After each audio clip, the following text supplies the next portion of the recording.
नमस्कार, मी साक्षी आणि तुम्ही पाहताय लावरे व्हिडिओ। आज आपण आलो आहोत पुण्यातील जंगली महाराज रोड वरती, म्हणजे झाशीची राणी पुतळ्याजवळ, जिथे आज आंदोलन चालू आहे। हे जन आंदोलन आपल्याला म्हणता येईल। हे आंदोलन आहे खालीद का शिवाजी या चित्रपटाबाबतीत। हिंदू राष्ट्र समन्वय कडून हे आंदोलन राबवण्यात आलं आहे। तर हे आंदोलन जंगली महाराज रोड वरती राबवलेलं आपल्याला दिसत आहे। आंदोलनामागचा उद्दिष्ट एवढाच आहे की शिवाजी महाराजांबद्दल जे काही वक्तृत्व आणि चुकीच्या घटना, चुकीच्या गोष्टी ज्या काही चित्रपटातून दाखवल्या गेल्या आहेत त्या साफ खोट्या आहेत आणि या गोष्टींवर न्याय मिळावा, सरकारने या गोष्टीला न्याय द्यावा, म्हणून आज हे आंदोलन इथे आपल्याला पाहायला मिळत आहे। चला तर मग आंदोलनकर्त्यांकडून जाणून घेऊयात नक्की यांचं मत काय आहे। या चित्रपटात खालीद का शिवाजी या चित्रपटात नेमकं काय चुकीचं दाखवलंय असं तुम्हाला वाटते? नमस्कार, माझं नाव पराग गोखले, हिंदू जनजागृती समिती। आज या चित्रपटाच्या संदर्भात जे आंदोलन इथे सुरू आहे, या चित्रपटात दादांत खोटा इतिहास दाखवण्यात आलेला आहे, अतिशय चुकीचा इतिहास दाखवण्यात आलेला आहे। त्याच्यामध्ये मुख्यत्वे 3 मुद्दे त्यांनी सांगितलेले आहेत की छत्रपती शिवरायांच्या अंगरक्षकांपैकी 11 अंगरक्षक हे मुसलमान होते, त्यांच्या सैन्यात 35% मुसलमान होते आणि रायगडावरती मशीद होती। आज जर का बघायला गेलं तर 35% हा आकडा आला कुठून? जर का आज जाती गणना आज सुरू आहे तशी त्यावेळेला होती का?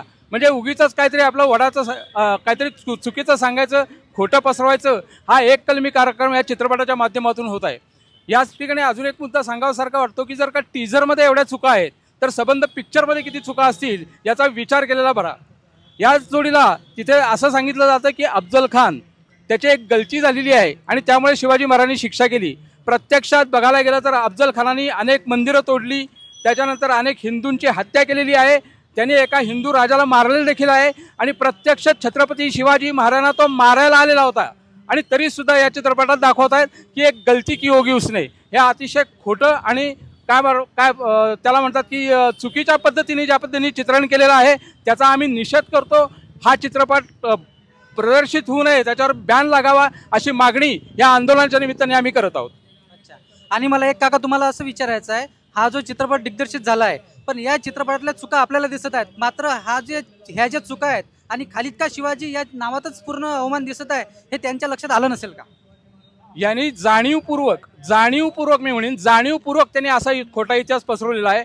म्हणजे त्यांचा एकतर अभ्यास कमी असेल किंवा दुसरी गोष्ट जाणीवपूर्वक ते करतायत। याच्यामध्ये आपण सगळ्यांनी सावध राहायला पाहिजे की अशा लोकांनी ज्या पद्धतीने शिवाजी महाराजांचं हे चुकीचं चित्रण करतायत तर अशा लोकांपासून आपण सावध राहायला पाहिजे, हे मी या ठिकाणी सांगू इच्छितो। दुसरी गोष्ट, छत्रपती शिवाजी महाराजांना सेक्युलर ठरवण्याचा जो प्रयत्न सुरू आहे या चित्रपटाच्या माध्यमातून, इथे मी छत्रपती संभाजी महाराजांचं या ठिकाणी एक वाक्य सांगतो की जे छत्रपती शिवाजी महाराजांच्याबद्दल त्यांनी उच्चारलेलं आहे। ते म्हणतात की माझे वडील हे म्लेच्छ क्षय दीक्षित होते।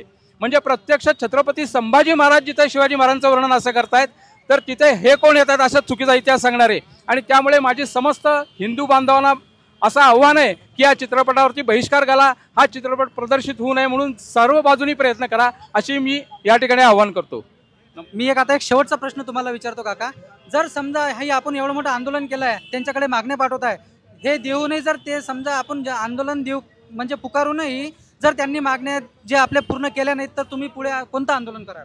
नाही, याच्या पुढे मग अजूनही आमचं हे आंदोलन अजून तीव्र होत जाईल। म्हणजे आज पुण्यात होत आहे तसं अजूनही ठिकठिकाणी हे आंदोलन होईल आणि याला अजूनही जनमानसाचा प्रतिसाद मिळत जाणार आहे पुढच्या वेळेला।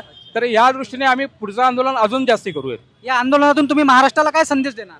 हे अशा प्रकारचे जे चित्रपट येत आहेत, मुख्यत्वे छत्रपती शिवाजी महाराजांचा चुकीचा इतिहास असेल किंवा छत्रपती संभाजी महाराजांचा चुकीचा इतिहास असेल, राष्ट्रपुरुषांचे चुकीचे इतिहास जे बनवत आहेत तर त्यांनी त्यांचे पिक्चर सेन्सॉर बोर्डाच्या आधी तज्ज्ञांना दाखवून घेतले पाहिजेत। तज्ज्ञांना दाखवल्यानंतर त्यांनी संमती दिल्यानंतरच पुढे ते सेन्सॉर बोर्डाकडे गेले पाहिजेत अशी मागणी आज या आंदोलनाच्या निमित्ताने आम्ही करत आहोत।